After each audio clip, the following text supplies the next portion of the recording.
Okay, Tyler, thanks for taking the time to have this conversation with me today, man. So for somebody brand new watching this video, just give your name, where you live at, and what your farm looks like, just so somebody has some background on you.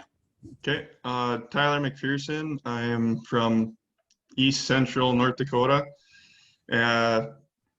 We farm about 6,000 acres between Dad and I and my brother. We run a commercial application business, a couple airplanes, ground rigs, and I sell seed on the side. Awesome. Well, you guys have a lot of stuff going on for sure. How long have you been inside the Legacy Farmer now? Oh, we were just ending corn. I remember that. So it was like beginning of March. Okay. All right. Yeah. So it's been about 3 months or so. Yeah. Okay. All right. Well, question number one is what was not working inside of your life? Okay. This is personal and business, man. Personally, between you and the family at home, and just with Tyler mentally, mindset wise and everything, but also too business. You're working with your dad and your brother. There's some things that go down there. So what was really not working before you joined Legacy Farmer? Felt like I was still doing the same thing every day, just work constantly. I wasn't bringing home a paycheck that I'd like. It was just a constant get up, go to work, get home, and dealing with my dad and brother in the process was probably the hardest part. Yeah. Well, I think a lot of people too. I mean, what percentage of farmers or ranchers do you think have a difficult time working with family and the communications and dynamics that come there? If it's not 80%, they're lying. Exactly. Okay. So, all right, perfect, man. Well, so what was not working for you just mentally, just mindset wise with Tyler, or where he was at in life? I've always been just get it done myself. I don't care if it takes me longer, this whatever. But now I've been able to, kind of rely on more guys. I've sat down, had a meeting with my dad and brother and said, hey, you need to start showing up more, especially my brother. Ever since he came onto the farm last year, it's been hard. We're 50-50 and I'm doing 80% of the work. Yep. So just able to see my family more is what I really wanted to do. Yeah, because you were just like everybody else, where we're just trained to work. And when you're at home, you're thinking about work. And when you're at work, you're thinking about home. And then you're just constantly spinning your wheels, which inevitably leads to burnout. Yep. Right. Okay. All right. So what was the biggest thing you noticed change for you personally, okay, when you first came into Legacy Farmer? Oh, I'd have to just getting the confidence back. Okay. Able to, Dad would tell me, or if I got mad at Dad, or if we had an argument, I should say, I'd just turn around, walk away, and go do something else, get it done. Where now I've actually sat him down, told him, hey, let's do this, and just communication wise has been so much better on the farm. So what's crazy there too, man, is you kind of were in a position where you were in a box around your dad. Right, you're in your 30s, you have a wife and 3 girls, you're a grown man, yet it still feels like our parents have a frame over us when you've literally never left the farm. You've always been there working. Oh, 100%. Yeah, I mean, he still frowns upon things that I do. He's so old school. It's just he's still work mode. I mean, he's 62 years old and he can probably beat me in a foot race. Yeah. And I don't know. I just don't want to be that, and I'm not going to be a workaholic the rest of my life. Yep. And he put us in he has a really good business. He built a really good business up here, but he just started getting us into some pickles, buying land left and right and stuff like that, and not managing his money the right way. Emotional decisions. Yes. And how you're supposed to, your dad's supposed to teach you. Well, he's been teaching me what not to do. I know. Yep. Like, people need to understand how powerful that is, right? Because that's how all of us are really trained growing up, is that you listen to the people above you, listen to your grandparents, your parents, and what they say is right and all these things. But a lot of times the reality is if they're not adapting and they're still trying to do stuff the same way it was back in the day, like they're firsthand teaching you what not to do. Right. Right. Yeah. Okay. Would you feel that inside a legacy farmer, we're training you plus all the members on what to do and how to think through situations and how to make sure we're making decisions off of data and facts and not emotions? Oh, 100%. Yeah. I mean, you're teaching us to teach ourselves type thing, like with the stack, and, it's kind of like we're giving ourselves permission and it's working. It's Yeah. just like, so, Well, I mean, and it's these tools too, man. Like these are tools that you'll learn. You can utilize these things the rest of your life. It's not giving you a fish. It's teaching you how to fish. mm-hmm. Right. So that when problems do come up going forward, you guys have the tools, the resources, the network, the trainings to solve this stuff and get focused and get back on point. Mm-hmm. Right. Okay. What'd you notice? Like what's the biggest thing that's changed between you and the family? You and your family, wife and 3 girls, just like me. Oh, we've always had a really good connection, me and my wife, but she's actually, the last couple of weeks, she said how proud she is of me just by,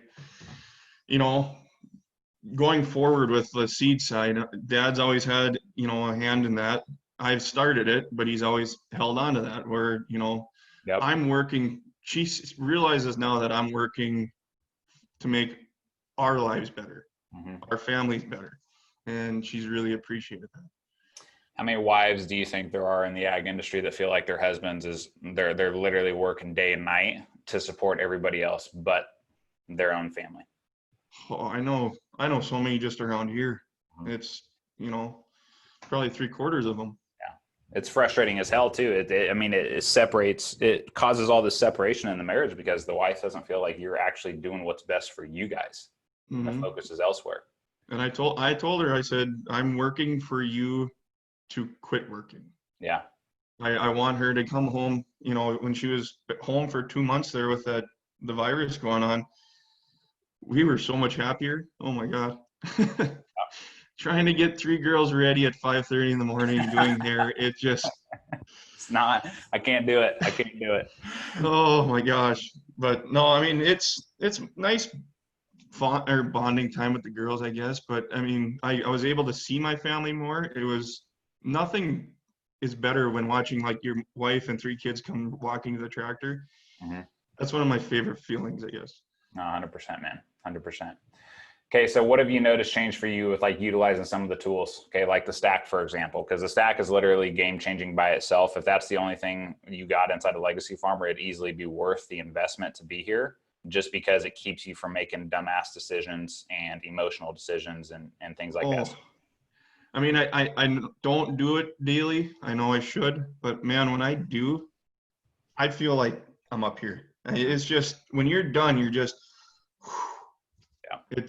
I wish I would have had this, through college. And oh man, I mean, it would have been a game changer for me. I know. But no, I mean, I lose track of days, not getting stuff done. And when I can stack about it, boom, like last night, after that stack, I got everything done. It felt amazing. I don't know how to put it. Whoever created that is a genius. It's kind of like you're no longer spinning your wheels. Right. That's 100%. Focused on what needs done. Everything else will take care of itself when it does. But today, this is the stuff I'm knocking out. How many guys do you think feel a lot of guilt and shame from working under like your parents like you are, right? Would you feel levels of guilt and shame because you were so like, if you didn't contribute to their operation, if you weren't helping out mom and dad, and you're stuck in this terrible position because Kim is like, hey, are you building stuff for us? And your parents are like, hey, we this is our family legacy. Like, and then you're in that weird position where there's just guilt and shame on both sides. Talk a little bit about that. 100%. I mean, I've known, it's not like I've know anything else, but I like what I do. I like the spray business. I like farming. I love farming. But I knew there needed to be a change. What we were doing, just wasn't working. Yep. Sunday to Sunday, all summer long, I just, I want to see the lake with my girls sometimes, so it's, Dad's always like, spray, spray, spray, but then it's like Sunday to Sunday, spray, spray, spray. It's like, let's just get it done, we can utilize our time a little bit better here. But is it the guilt and shame that keeps you like feeling like you have to work 24/7 all day, every day to support both sides? Yes. Yes. Okay. Yep. All right. I mean, 4 in the morning in the planter, getting up at 5:30 again to get girls ready. I mean, I've done it multiple times, but you burn out and then you take everybody else down with you. Yep. Yeah. Okay. All right, man. So out of everything that we're doing inside of Legacy Farmer, we got a lot of different stuff with the trainings, the tools, the resources, coaching calls, just everything that we're doing there. What's the one thing, like what is Tyler's favorite thing about Legacy Farmer? I'd have to go with the coaching calls. Every single person is saying, why? Why are these things, like, why is that one thing the greatest thing? Because honestly, it's the cheapest thing for me to do. It's like the easiest thing. I got all the back end operations and everything going on with the tools and trainings, but that's the easiest piece.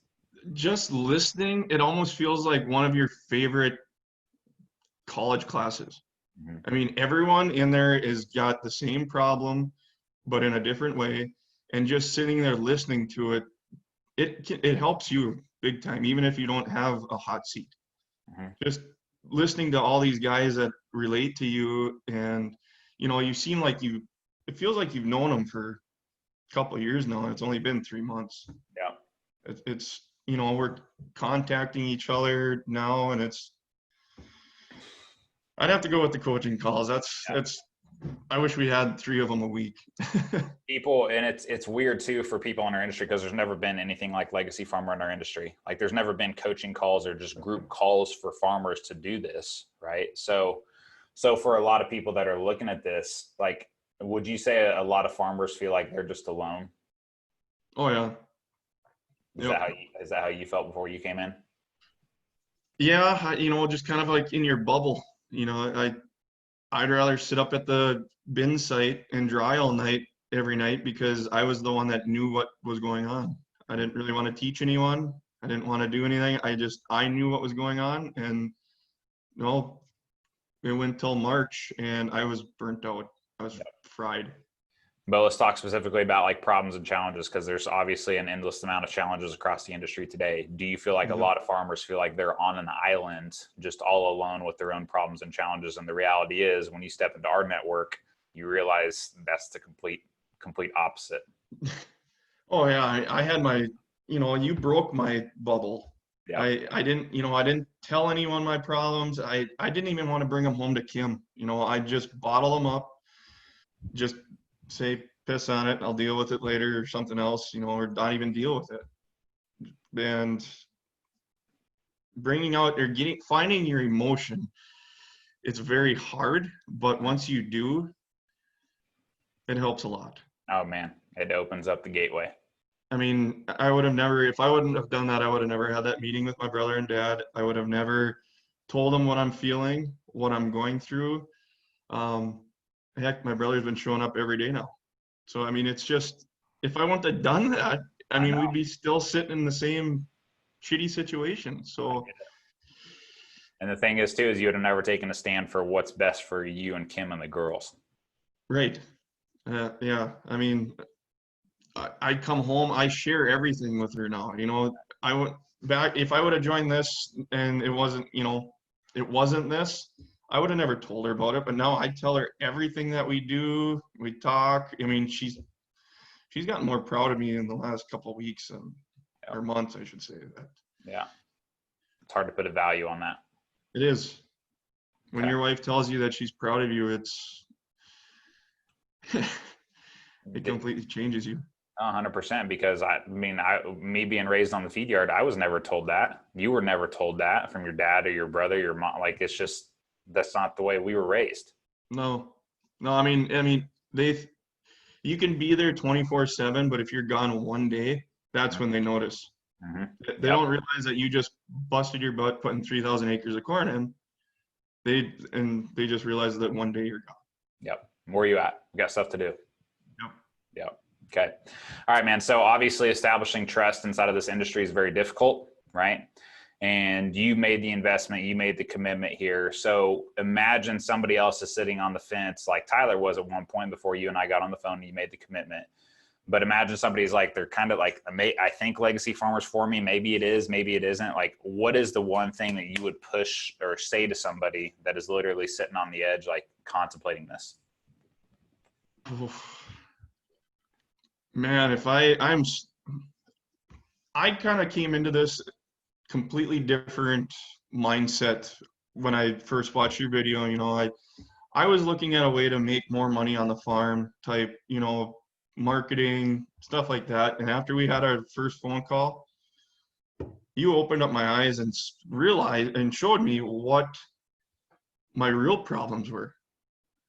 It's not just like, how can I market this stuff better? It's man, you if you haven't opened if they're thinking about it, you have to, there's something wrong.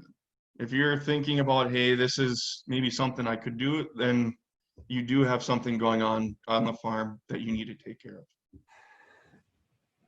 When we talk about, with the coaching calls and stuff, how many mistakes you think we're keeping people from making, from being able to hear another person's story, from being able to hear their situation? How many mistakes do you think we're saving guys from making inside of their life? It's hard to put a number on it. It is. Right? I mean, just, talking to you alone you learn a lot, but if you can get 12, 15, whoever's on the coaching calls, all our minds together, and you're getting ideas left and right. And that's a big thing right there. You can get 15 guys' minds together, farmer minds, or not even just farmers, they're throughout the ag industry. Yeah. And some of these guys too, it's, keeping them, again, it's a game of making the least amount of mistakes. And the thing is that on the farm, there's no small mistake. There's no small financial mistake. It's easily 10, 20, 30, 40, sometimes 60 to $70,000 on these mistakes. So on the calls, if we can keep guys from making that, pretty well makes the investment worth it, makes the time commitment worth it, makes everything that we're doing here worth it. Oh, absolutely. Right. Yeah. It's okay. Yeah. Good stuff, man. All right. Well, I appreciate you again taking the time to do this, and